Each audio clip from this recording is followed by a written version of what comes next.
Hello everyone. So I got a little electric vehicle news roundup for the day and then end off with a little piece from Patrick Bet-David's podcast. So we'll start off with Rivian. I guess Rivian and Amazon are in talks about their contract. And the main thing here is Amazon has an exclusive contract with Rivian for these EDV, their electric delivery van. And for 2023, Amazon is now saying they want 10,000 of them, which was the lower end of what they said they would purchase. So now Rivian is saying, well, if you only want 10,000, we want to be able to sell to other customers because I guess they expect they can produce more than 10,000 of these this year. Rivian doesn't break down their deliveries for the year, so it's hard to parse out how many vans they delivered in 2022, but their total deliveries for Q4 of 2022, well, they produced 10,000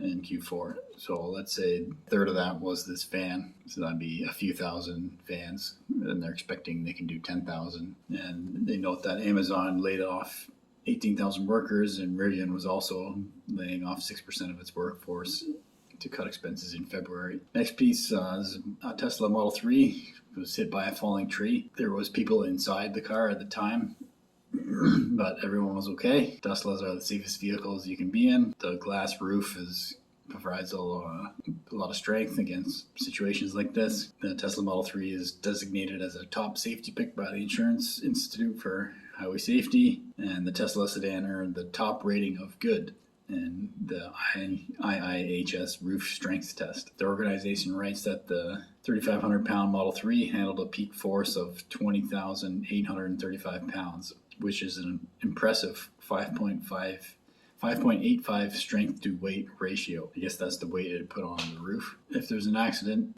Tesla's what you want to be in. The next piece I got is Volkswagen picks Canada for their first North American battery cell plant. So this plant is going to go in St. Thomas, which is just halfway between Windsor and Toronto in southwestern Ontario. And apparently it's going to be the single largest investment in Canadian automotive history. They didn't say specifically how much that would be, but it would have to be bigger than the current record, and current record is $5 billion, which was a joint commitment from Stellantis and LG Energy Solution for a battery plant in Windsor announced last year. Interesting to see that Volkswagen is going to be building a huge battery plant in southern Ontario, my hometown, but they say that the plant's not scheduled to begin production until 2027.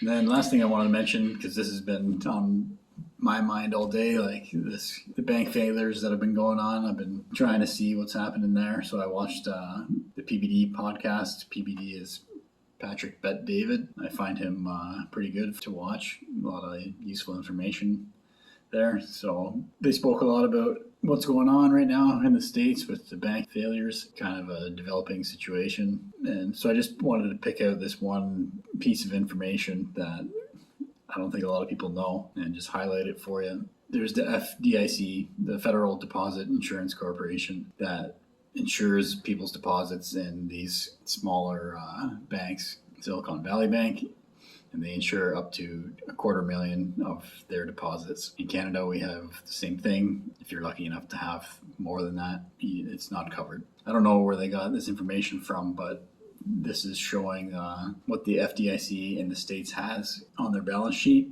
So their fund balance is $125.5 billion, but they insure $9.926 trillion. That's severely lacking, I would say. So they're insuring, just call it $10 trillion with $125 billion.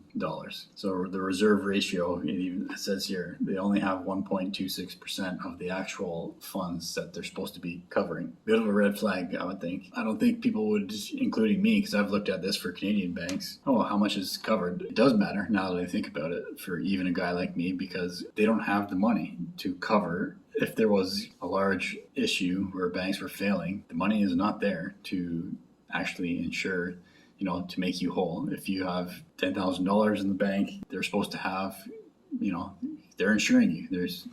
So you won't lose anything if the bank fails. If they screw up and it's nothing to do with you, the bank just made some bad investment or what have you, they're supposed to make you whole. but clearly, at least here in the States, I don't know what the situation is for Canada, but it's clearly severely lacking. Yeah, I would recommend this podcast. They went through a lot of good information there if you want to go deeper on it. But yeah, I thought I'd highlight that for you guys. That's my little evening news roundup for Monday, March 13th.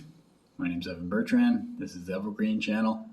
Subscribe if you like. Just click on the wheel on the right. And thanks for watching.